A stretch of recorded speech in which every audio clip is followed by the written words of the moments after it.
Alright guys, how y'all doing on this late Friday night? This is the Club of the Man 1993, and we are here live for a live review, a late live review. And yeah, guys, it was a crazy week for me, and I just didn't really have time to really keep up with reviews and whatnot. I worked overtime all week. I was tired. I was drained out. It was busy. I was trying to have fun all at the same time. So, not the best time, especially the week before a pay-per-view, to be backed up on reviews, but I needed just to relax. Like I said, it was just a crazy week, a lot of overtime at work, and just a lot of plans. Like my weekends are gonna be pretty booked for quite a while with stuff I'm with wedding gigs and other fun things going on. It's gonna be a crazy summer, but at least it's fun stuff. And at least, with things clearing up, I get my second dose actually this coming Wednesday night. So, yes. So, like I said, I'm just going to try and at least do this AEW review tonight. Now, I did not get to watch SmackDown tonight. I went over to my friend's house after work, spent time there, and tomorrow I'm going to the zoo during the day with my girlfriend's family, and then going down to her place for a little bit. So after I showered tonight, I'm going to look over the highlights on SmackDown and recap SmackDown, and try to also do a quick preview and predictions for WrestleMania Backlash, probably sometime Sunday. I'm going to try to get it in, but I'm just so booked this weekend, guys. Like I said, I just have so many things I want to do. I'm trying to get accomplished. Like I said, it's just nuts. And like I said, I worked 8 to 5:30, 5 days this week. I usually work 8:30 to 5. So, like I said, exhausting week. But again, I got through. So, I'm going to just catch up with this AEW review. Last night, again, I was trying to get to it last night, but I had some odds and ends I was taking care of with my dad, and then there was a lot of shows I wanted to watch last night, such as the season finale of Young Sheldon, the crossover event of SVU, and Organized Crime. Wanted reviews on those shows at some point.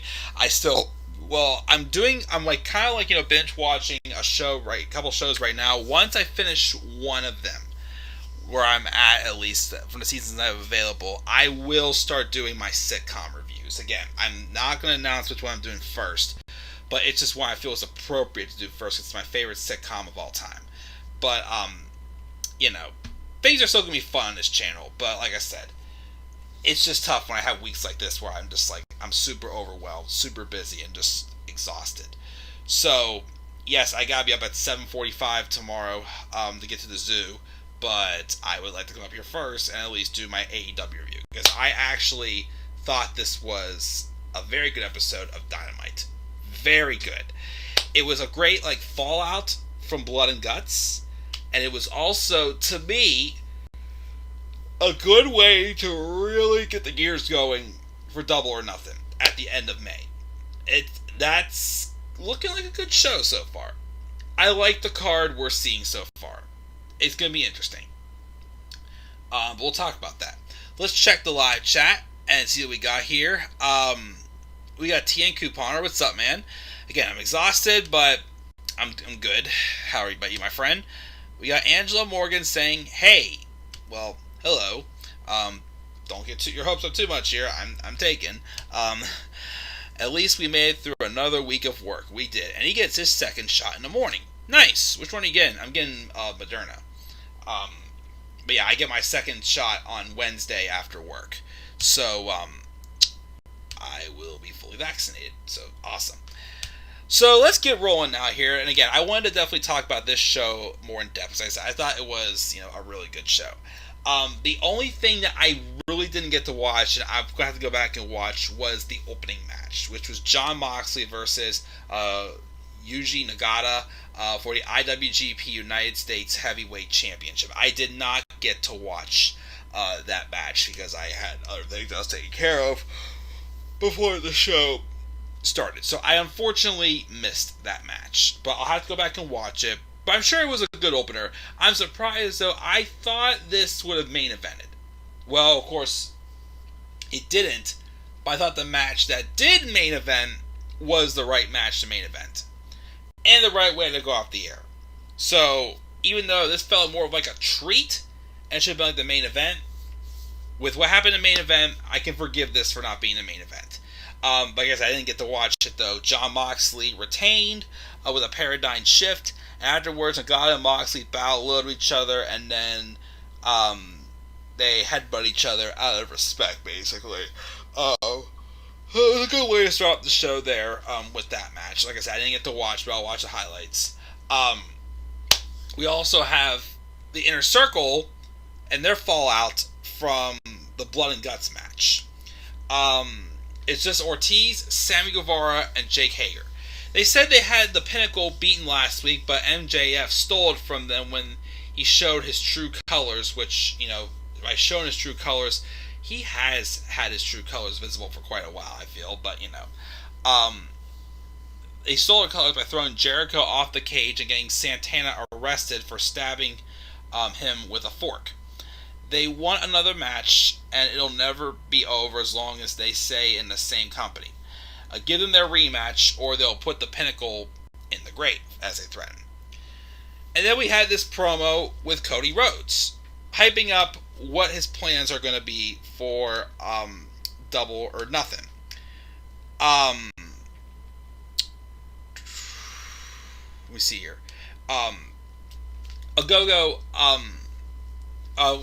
We have Cody Rhodes on a microphone. He starts talking about patriotism, but he's never not been proud to be an American. However, he starts running down Anthony Ogogo and verbally buried the United States. Oh, how Anthony Ogogo has brutally buried the United States, which was just such vitriol, and the irony is that he's got a visa and is afforded the same rights as all of us. He says some crap about the argument between what makes us great, and carries on about the American dream and such. And he knows about how his kid will be by right and all this sort of stuff, will be fair and whatnot. But he's challenging Ogogo to a match at Double or Nothing, but won't be the American Nightmare, be the American Dream, Cody Rhodes. So, kind of a United States versus Britain match, maybe. We'll see how it works. Again, Anthony Ogogo, I think, is still, finding a character in AEW, but definitely him with this, knockout-style gimmick is definitely intriguing, but I feel like this match is more so to help establish Ogogo more. It's going to be more so of a character establishing match, rather than an actual wrestling match. Kind of like how, I feel like, I don't know if it'll be as good as it, but I feel like it's going to kind of be like the matches that Roman Reigns and Jey Uso had. More of like a character match. So that's what it probably will be. So we'll see how that goes. And I'm intrigued by this. Because like I said, again, Anthony Ogogo definitely has my attention. You can go from there. We also get a hype video for the AEW World Tag Title match, which was very good. Again, it's the Young Bucks versus SCU's Christopher Daniels and Frankie Kazarian. And again, the story has been, the next time SCU loses, they break up for good and they will no longer be a tag team. And yeah, I thought this was an excellent career versus title match. Like, the drama involved in this match was the drama I felt like was lacking a little bit in the Roman Reigns and Daniel Bryan match on SmackDown recently.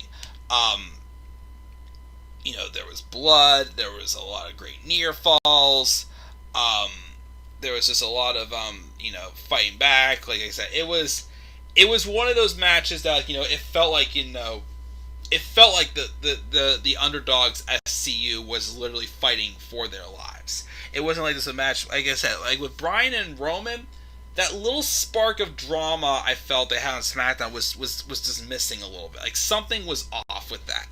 But this one though, that spark was there, and you could tell that the SCU was fighting to remain a team and be champions again. Unfortunately though, the Young Bucks would win by pinfall with the B trigger and retain the world tag titles. I was disappointed though because they kept saying there was something going on backstage, and they didn't really focus on the main focus right there, which should have been, oh my gosh, SCU is no longer a tag team anymore. What's gonna happen? I mean, Frankie Kazarian has already shown some good singles potential. Again, he just recently had an excellent match with Christian Cage. Christopher Daniels, again, I'm hearing rumors may be retiring. I'm not sure if he officially did yet or not. But like they kind of like, okay, they lost, moving on. But it's like, you made a big deal out of this. Like obviously you want to acknowledge them. Since they lost, they still were awesome and fought their butts off. But the fact they did, I thought was a little bit strange. They did that, but it's just a nitpick and whatnot. So we had that. But the backstage thing was John Moxley and Eddie Kingston trashing the Elite's dressing room. Which we'll get to their promo later on in the show. We have Christian Cage also interviewed taking issues with Taz critiquing his wrestling ability. There's no denying that Taz used to be a bad man, but now he's not going to back up the things he says. But he's going to offer an open challenge next week. And he wants Team Taz and any member after them. And as for Double or Nothing, he's going to win the Casino Battle Royale. So I guess he's going to be at the Casino Battle Royale. So probably, I would say maybe some point over the summer, if they have like a special like Fighter Fest or Fight for the Fallen again, we'll probably see probably Kenny Omega and Christian Cage maybe there. I was kind of hoping we were going to get it at Double or Nothing. We're not getting that. We're getting something different, but it could be good.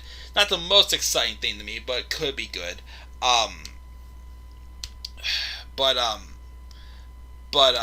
We'll get to that. But as he's talking, though, Matt Sydal rolls up and says he's going to be in that match also, and he has his mind on redemption. He also says he's going to beat Christian Cage before Double or Nothing, and he goes, next week we're going to have a match with Sydal and Cage. We'll see how that goes. Check the live chat really quick. See what we got here. What's up, Tyler? We got Robbie. Robbie, again, I'm sorry, man. I know you want to do that live again. It's just everything's just been so nuts lately. But again, we gotta discuss a good time to do it. I still want to do that live stream with you for sure. It's just my schedule is so unpredictable anymore, man. But I still want to do it, definitely. I want to get the band back together and everything. By the way, also, guys, I just want to say I made a purchase. You see back there in that box in the back corner over there, I've been wanting to try to get a new stand for my TV because the one I've had I've had this TV since I think 2000. For 5 years I've had this TV, and it's just on this very wobbly wooden table. So I finally got my actual TV stand, and because of that, not only can I organize things well, but I can put some more stuff there. So on Sunday before WrestleMania Backlash, my one friend is going to be helping me look into a good deal, and I'm getting a Nintendo Switch. I'm going to start off with Mario Party and Mario Kart because anytime I go over to a couple of my friends' houses, I'm addicted to those games. I want them for myself. So, yeah, if any of you guys want to play me on Switch, start off with Mario Party or Mario Kart, let me know. And of course, I will, if I'm able to figure out how to hook up, maybe do, Let's Play, maybe of those for something different. Maybe, who knows? But just had to throw that out there. But Robbie says, hey, Michael, I don't watch this business. This business watches the prince. Well, guess what? I don't watch YouTube. YouTube watches the man. Because I am the man of YouTube. Pretty much. Let me see here. Tyler gave the show an A-. Worst Backlash main event. As of right now, I still gotta say, of course, that main event from 2018. Or Well, yeah, 2018's Backlash, man, it was bad. 2017's was when Jinder won the title. So I gotta say it's one of those two. Um, Robbie says, "Acknowledge me. I acknowledge you, King of Sound Style." And he also doesn't see Cesaro winning Sunday. We'll definitely talk about WrestleMania Backlash if I get to do predictions for those. And you better add me on the Switch once you get it. Oh, you bet your ass I will. I definitely will, Robbie. So yeah, but like I said, I'll start off. I'm going to start off by just getting Mario Party and Mario Kart to start off with. But eventually, maybe get some more games. But yes, I want to get something else. And yes, the Switch has definitely been something I've been interested in for a while. So I'm definitely finally getting it. But I'm going to order it on Sunday. My friend's going to help me try to find a good deal. But yeah, let's move forward with the rest of Dynamite. We then had a match with Orange Cassidy and Pac, number 1 and number 2 in the ranking system, for Kenny Omega's AEW World Championship on Sunday. Of course, like I said, they've kind of resumed the feud that was going on between Best Friends and Death Triangle before the pandemic began last year. Because you remember, these two had a match that I feel like really put Orange Cassidy on the map. Back at AEW Revolution 2020, it had an excellent match again. That was Orange Cassidy's breakout performance. Like, that was the match that was like, oh my gosh, this guy is actually a star. But I thought they had a pretty good match.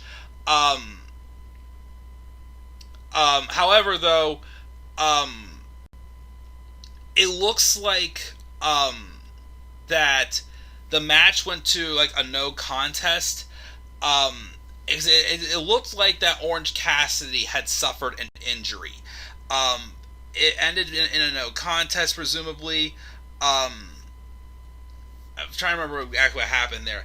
A Liger bomb connected and took out Cassidy on the floor. Pac was staying in the ring, and Don Callis came down to the ring to demand a winner. But then Omega, I think they went with a disqualification, because I'm reading that originally the plan was for this match to finish in a draw. They was going to go to the time limit, go to a draw, make it a triple threat. Okay, I like that. AEW rarely does disqualifications, and I think because Orange Cassidy had suffered a little bit of an injury here, they had to kind of pull an audible, and they had Kenny Omega come out and lay out Pac, and I think that's what caused the DQ. So either way, it led to them doing a triple threat match, which I think is the first triple threat we're going to get for a championship. I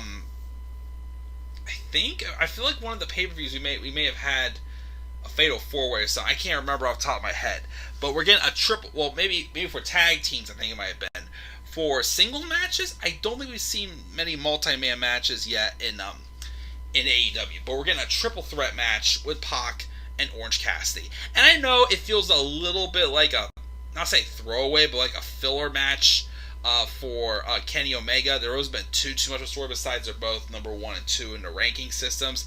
It should still be a good match. Again, Kenny and Pac obviously had a match of the year candidate last year with that 30-minute Iron Man match.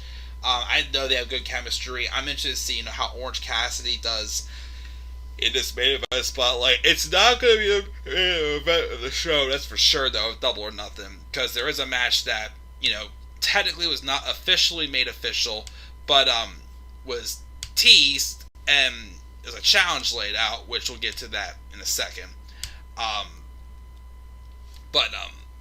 This is definitely not going to be the main event. So yeah, like I said, it's going to be a triple threat match for that. Speaking of Kenny Omega, the Elite are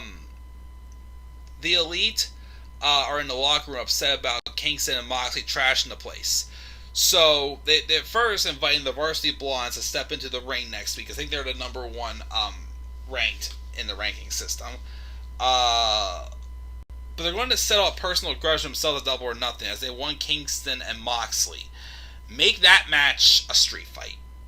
That is destined. That match the Young Bucks versus Jon Moxley and Eddie Kingston has street fight written all over it.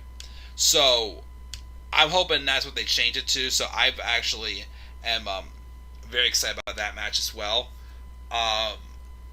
Back from commercial though, we have Hangman Adam Page and the Dark Order being interviewed.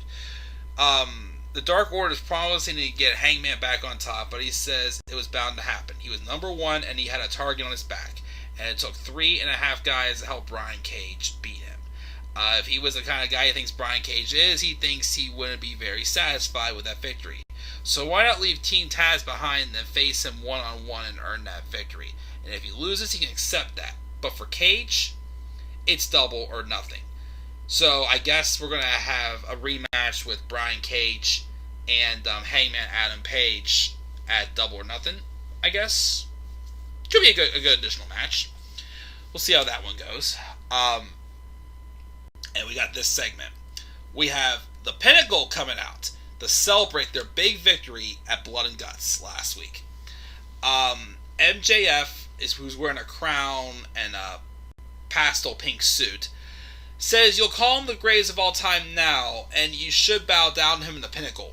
He doesn't know if the mouth-breathing pores have heard this, but they were number one on cable last week for the first time ever and broke a record on TSN in Canada, and gives all the credit to Canadian legend Sean Spears. He's a benevolent king and asked if we want to see a rematch. But the answer is no, there's going to be no rematch. Tully Blanchard then says he's been on top many times, but this group of guys right here took everything Inner Circle could dish out last week and made them quit. And when you quit, you quit. So the Pinnacle deserves finest things. He gets them all this very expensive watch for all of them. And every time they see this watch on their wrist, they'll know it was a present from Tully, and that's what being part of the Pinnacle is all about. But then there's a bunch of annoying honking noises come in, and the Inner Circle come up. So at first, we just see Ortiz, Hager, and Sammy, as we saw earlier in the show. There's some type of mutant golf cart with a trailer attached. The trailer is hanging out on a picture of Chris Jericho labeled A Little Bit of the Bubbly. And MJF tells them, drive off because Jericho's never showing his face on Dynamite again, and the Inner Circle is done. Except for the fact, even though he fell off of the top of a cage, even though the bump was poorly sold, I think, with, not poorly sold, but poorly, shot, especially with the steel break-in and showing a ton of crash pads underneath. Jericho's here. Jericho is here, and his arm's in a brace, and he asks for a rematch. But again, MJF says no. And then Chris tells Sammy to get him. And the Inner Circle opened up basically, it was like the beer bath or the milk bath from the Attitude Era, except this time it was like a beer bath with champagne soaking the Pinnacle. And they had like these girls out there with them also, sent the girls running also. So of course, this pushed MJF off the edge, and he says, if you want a rematch, you got it. But here's the thing. It's a match that they had lost last year at Double or Nothing. Stadium Stampede, which I'm like, let's go. Let's go. Again, I thought the Stadium Stampede match was awesome last year. Although I don't know what it would be like this year, because, it should be good. I mean, this is what I think is going to main event the show. It should be good, but I feel like what made the match last year so good, there was a lot of what people meant for character matches in that match. I don't know if character is going to be as big of a factor for this one. They might have to go a different route with it, but we'll see. But I still think it's going to be good. But that's not all. He's not done. Because MJF said if the Inner Circle loses, they have to break up forever. Take it or leave it. So we didn't get a response there, but I'm pretty sure it's going to be yes, but we'll see how they fire it back. But yeah, Gauntlet's down. We already had one team split up with SCU losing on this show, so now it's either the Pinnacle or the Inner Circle. Inner Circle. Again, if the Inner Circle loses, they must split up for good. Which we'll see what happens there, as that should be And also excellent match. Yeah, I expect it to be a little bit of a different approach to it though than last year because it's not as much of a character match. But we'll see how it goes. Then we have an interview with Dr. Britt Baker, DMD, the number one contender for the AEW Women's title, and she says, it's poetic that the monster Sheeta created is going to dethrone her unless she kills her. But you may have noticed she's pretty hard to take out. They talk about the match happened last year that went when Sheeta broke her nose and didn't keep her down. She says she just thought the article should have pics with a few of the current champ, and it goes to print. She's the pulse of the division, and come double or nothing, the women's title is going to live on its own when she becomes champion. Guaranteed. Which, again, it's time to make Britt Baker the champion. Thunder Rosa then defeats Jasmine Allure with a Thunder Driver, and obviously she's coming back after Serena Deeb for the NWA Women's title. I'm pretty sure at some point, maybe by next year, maybe we're going to see Thunder Rosa with both the AEW and NWA Women's titles. I think that's what they're destined to do with that, especially since her and Britt already have history. So we'll see where that goes. Smart Mark Sterling was pitching his management for Jay Cargill on Dark this week, but she says she handles her own business, and as for offers, she's listening, but she's her own boss. And then we have a video package for Darby Allin, and then we have the main event. Darby Allin versus Miro for the TNT Championship. This was an excellent main event. Excellent storytelling, and a breakout match in AEW for Miro. This was a match that felt like, obviously when they brought in Miro, they threw him with Kip Sabian. And to me, it was like, okay, a nice little foil to get Miro over. But like I said, it felt like it ran its course, especially how the wedding for Kip and Penelope had a little bit of a flat ending. But this match, it felt like the cuffs was set free. Miro just broke through the walls and was just him and was an absolute monster. A lot of great near falls, and they sold the story very well about how Darby Allin had recently gotten beat up by Ethan Page and Scorpio Sky last week and came back out swinging for it. Unfortunately, though, it was not enough, as Miro would get the victory, even though, hats off again, it was an excellent match, but he got the victory by getting Darby Allin to pass out. Again, I still think it was the right move here. The Miro was the right person to win the TNT title from Darby Allin. I mean, Darby's had a great run. He's been champion since November. But like I said, when the iron is hot, or like when there's an opportunity where it's a do it or else. This was a do it or else, and AEW I think made the right move here, putting the belt on Miro. After the match, though, we have Scorpio Sky and Ethan Page attack Sting, who was at ringside, and with Darby Allin, but then the Dark Order arrived to make the save. Miro then poses with the belt over Darby's fallen body, but then out comes Lance Archer, who comes out and obviously is trying to challenge for the TNT Championship for Miro. Again, what on earth is Lance Archer? Is he a face? Is he a heel? I don't know. Personally, again, it's kind of like how it is to Karrion Kross. Keep doing heel, and he'll have him be an aggressive monster. That's exactly what NXT needs to do with Karrion Kross, and that's what AEW needs to do with Lance Archer. This inconsistency of, softening him up, making him hardcore, softening him up, making him hardcore, it's not working. It's back and forth and everything. So, there could be the match at All Out, maybe. I'm not All Out. With Double or Nothing, Miro versus Lance Archer. We'll just have to wait and see. And that's going to do it. That's my review of the show, guys. Again, very good show. I gave it an A.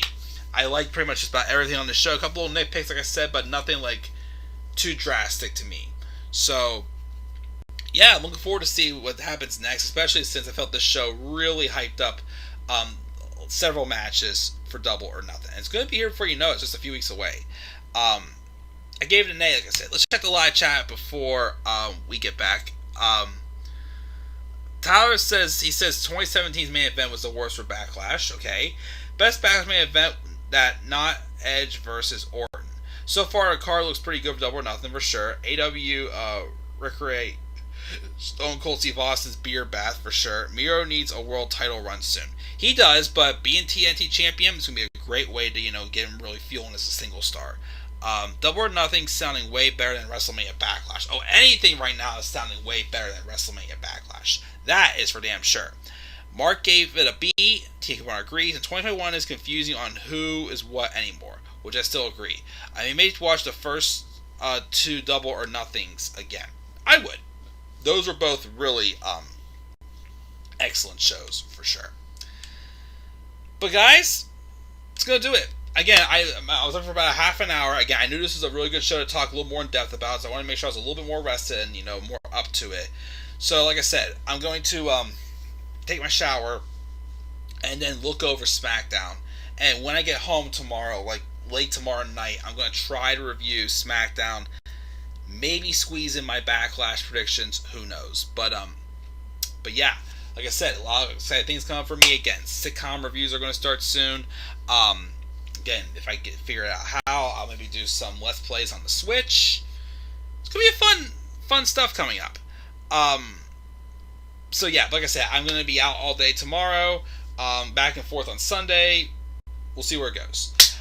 So yeah, guys, that's my review of AEW from the May 12th episode. Again, we're just a couple weeks away from Double or Nothing, and it's going to be a pretty darn good show, I think. So, yep. What are your thoughts, guys? Make sure you leave your thoughts down in the comment section below. Slap a like on the video, and subscribe for more content on my channel. And follow me on Twitter at DemandAirBronny3. Until then, guys, I'm checking out. Have a great rest of your night. Have a good weekend. I'll see you all later. But now I'm getting clean, and I'm going to bed. Peace out, everybody.